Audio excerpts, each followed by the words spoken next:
الأزهر.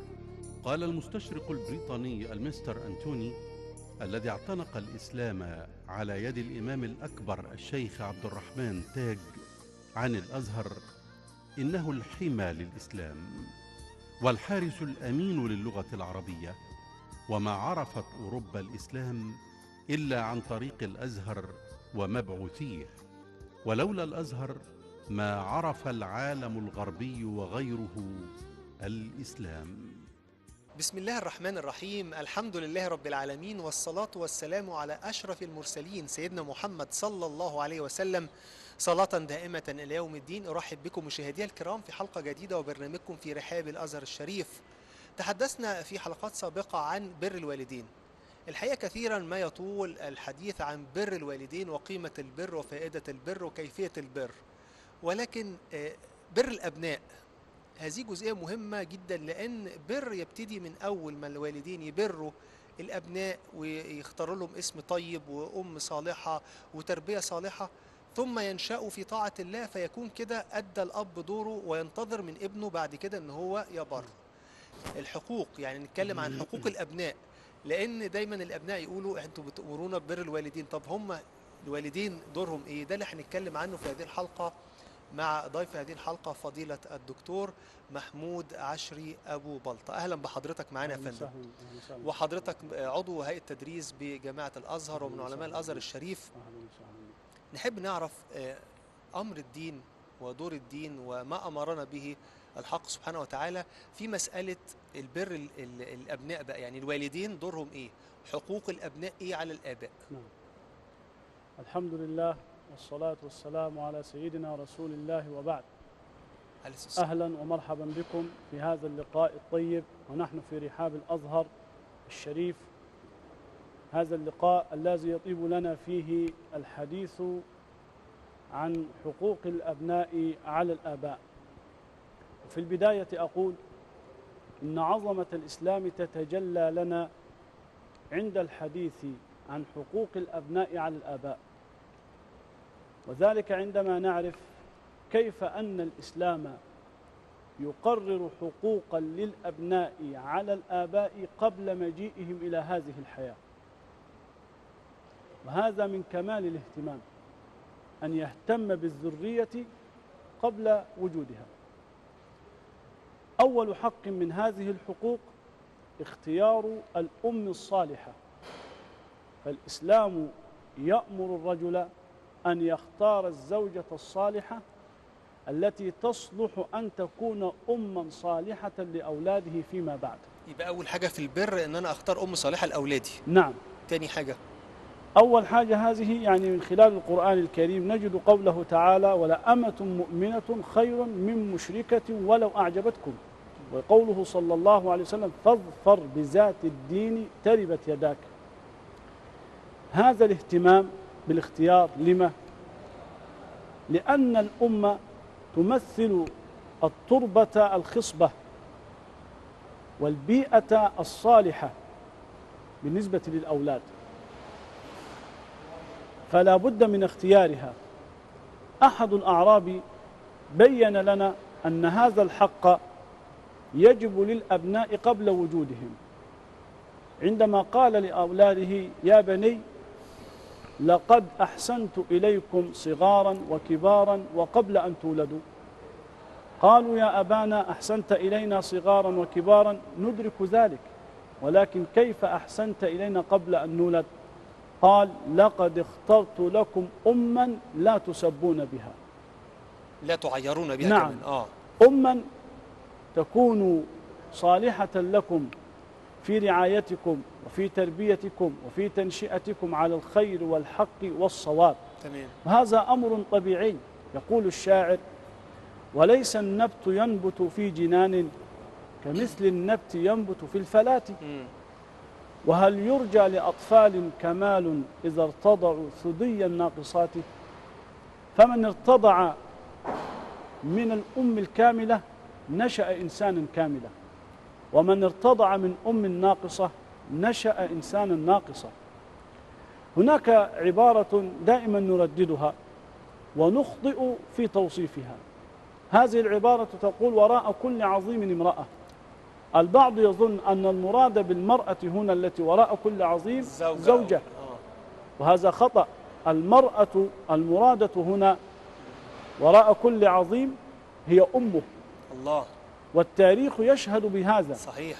سيدنا عمر بن عبد العزيز السبب في عبقريته أمه. الإمام الشافعي رحمه الله ورضي عنه إمام الدنيا في الفقه وأصوله، السبب في نبوغه وعبقريته أمه. الإمام مالك كذلك السبب في نبوغه وعبقريته أمه. صلاح الدين الأيوبي، سفيان الثوري إمام الدنيا في الحديث، هذا العالم الجليل كانت أمه تقول له: يا بني اطلب العلم وأنا أكفك بمغزل هذا، وقد استطاعت أن تحقق هذا، فكان إمام الدنيا في الحديث.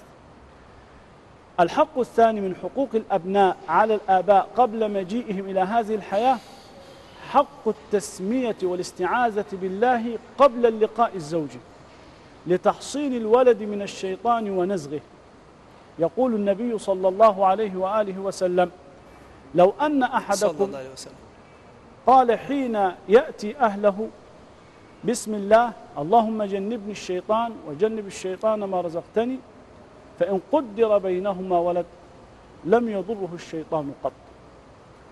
من هذه الحقوق التأذين في أذنه بعد أن يولد، كما فعل النبي صلى الله عليه وآله وسلم مع الحسن بن علي، فبعد أن ولدته أمه السيدة فاطمة أذن النبي صلى الله عليه وآله وسلم في أذنه اليمنى لكي يكون أول ما يقرع سمعه وقلبه شعار التوحيد. من هذه الحقوق اختيار الاسم الحسن الذي يتفاءل به الناس عند سماعه ويوقرونه ويحترمونه عند ندائه، بخلاف الاسم القبيح، هذا قد يعود بالسلب على المسمى لما يتعرض من إيذاء وسخرية واستهزاء من قبل الناس. من هذه الحقوق أن ينشئه على العقيدة الصحيحة التي تصونه عن الزيغ والانحراف والضلال، وقد رأينا ذلك عندما قال النبي صلى الله عليه وآله وسلم لسيدنا عبد الله بن عباس رضي الله تعالى عنهما وكان غلاما، قال له: يا بني إني أعلمك كلمات، احفظ الله يحفظ، احفظ الله تجده تجاهك، إذا سألت فاسأل الله، وإذا استعنت فاستعن بالله، واعلم أن الأمة لو اجتمعت على أن ينفعوك بشيء لا ينفعوك إلا بشيء قد كتبه الله لك، واعلم أن الأمة لو اجتمعت على أن يضروك بشيء لم يضروك إلا بشيء قد كتبه الله عليك. جفت الأقلام ورفعت الصحف. من هذه الحقوق تعليمه الصلاة، وقد قال النبي صلى الله عليه وسلم: مروهم بالصلاة وهم أبناء 7 واضربوهم عليها وهم أبناء 10. وهذا أمر في غاية الأهمية. نحن الآن نرى اللامبالاة ولا نرى الإهمال الكثير في هذا الأمر من الآباء تجاه أبنائهم، فعلى الآباء أن ينتبهوا لهذا الأمر، فهذا له خطورته. فالطفل عندما ينشأ على الصلاة يستقيم أمره بفضل الله تبارك وتعالى. الله عز وجل يقول: إن الصلاة تنهى عن الفحشاء والمنكر. لو ما نشأش وعدى مثلا عن عمر 15 أو 16 وتشكلت شخصيته، إزاي الأب هنا لو أب بيسمعنا أو أم وقال أنا بحسس إن أنا قصرت وفات مني الكتير، إزاي أتدارك ما بقي؟ إزاي كيف إن أنا أنصحه؟ صعب بعد كده تشكل خلاص، صعب إن أنا يعمل إيه عشان يحاول يرجعه مرة تانية وينشأه ويحاول يخليه يصلي ويخليه كده، يعمل إيه؟ يبدأ تربيته من جديد. إزاي؟ وعليه أن يتخذ هذه الحكمة: الزمن جزء من العلاج. الزمن جزء من العلاج، يعني إذا كان تعود الإهمال وترك الصلاة إلى أن وصل إلى سن 15 أو 16، فليس من السهل أن يتعلم الصلاة وأن يتعودها في أسبوع أو في شهر، بل هذا الأمر يحتاج إلى متابعة، يحتاج إلى استمرار في التوجيه والإرشاد. وإذا كان هناك تقصير من الأب نظرا لمشاغله وأعماله وأعبائه، ينبغي أن يكون التعويض من الأم. إن التاريخ يذكر لنا أن الآباء قديما مهما كلفوا بالأعمال والأعباء كانوا لا ينشغلون عن أبنائهم، وخاصة في أمر الصلاة. مما يروى عن القاضي شريح رحمه الله أنه سأل عن ولده، كان ولده يعني في ظنه أنه في الكتاب قد ذهب إلى الكتاب، فسأل عنه فلم يجده، خرج من الكتاب وذهب لكي يتهارش مع زملائه ضد الكلاب. فماذا كان من القاضي شريح عندما وجد هذا الأمر؟ كتب رسالة إلى معلمه ومؤدبه فيها عدة أبيات يقول له فيها: ترك الصلاة لأكلب يسعى لها، يبغي الهراش مع الغواة الرجس، فليأتينك غدوة بصحيفة بيضاء مثل صحيفة المتلمس، فإذا أتاك فداوه بملامة أو عظه موعظة الأديب الكيس، وإذا هممت بضربه فبدرة، وإذا بلغت ثلاثة لك فاحبس، واعلم بأنك ما أتيت فنفسه مع ما يجرعني أعز الأنفس.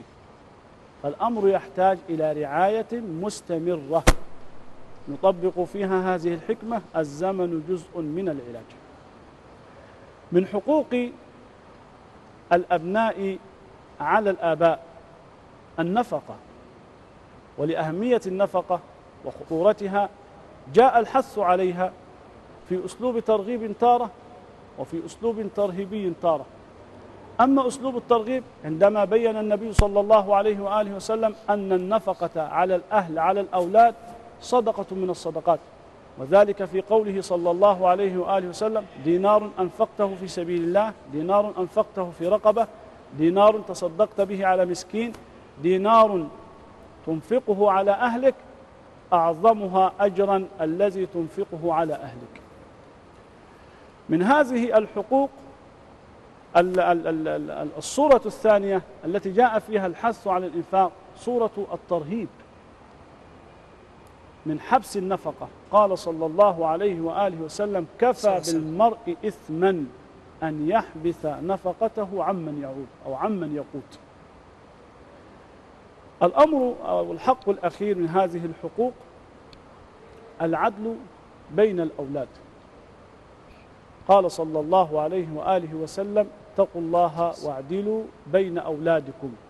والعدل هنا يكون فيما هو معنوي وفيما هو مادي، فلا يكن هناك تفاضل بين الأولاد. لما؟ لأن هذا يزرع في قلوبهما الحقد، الحسد، الضغينة، البغضاء وما إلى ذلك.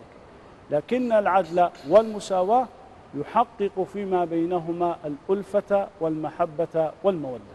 إنه التاريخ الذي لا ينسى، إنه الحاضر الذي يحمي الأمس والمستقبل، الذي ينشده الإسلام في كل مكان على وجه الأرض. أعمل إيه مع أبنائي لو كانوا غير ملتزمين؟ أتصرف إزاي؟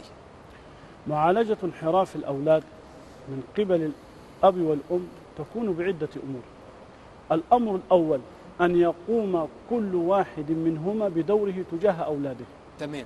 فالأب له دوره والأم لها دورها، وكل منهما يكمل الآخر. تمام.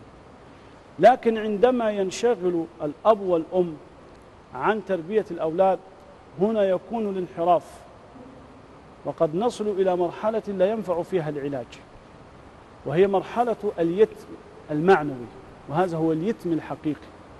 وكما قال الشاعر أحمد شوقي: ليس اليتيم من انتهى أبواه وخلفاه في هم الحياة ذليلا، إن اليتيم هو الذي تلقى له أما تخلت أو أبا مشغولا. نتيجة هذا الانشغال من قبل الأب والأم كأنهم مش موجودين في الحياة، كأنهم مش موجودين، كأنهم غير موجودين في الحياة. صحيح. الأمر الثاني غرس الوازع الديني في نفوس الأولاد، وذلك بإحياء معاني التقوى والخوف والخشية ومراقبة الله تبارك وتعالى، حتى أن علماءنا قالوا، وهذا القول دقيق جدا، قالوا: لو أن أبا كان يضرب ولده لتأديبه أو يعني عقوبته على خطأ ما، لو أن هذا الطفل استحلفه بالله أن يتوقف عن ضربه، وجب على الأب أن يتوقف. قال العلماء لماذا؟ حتى يربي في قلبه ويغرس في نفسه المهابة من لفظ الجلالة. بمجرد أن يستحلفه ولده بأن يتوقف عن الضرب واجب عليه أن يقف. بهذا يربي فيه الخوف من الله تبارك وتعالى. هيستغرب يلاقي أبوه توقف ورجع أما نعم. حلفه، بعد كده أما حد هيحلفه هيبقى في قلبه رحمة ويحس إن الكلمة دي عظيمة والحلفان عظيم والقسم عظيم. نعم. فهيرجع عن تمام. الأمر الثالث أن يختار له الصحبة الصالحة.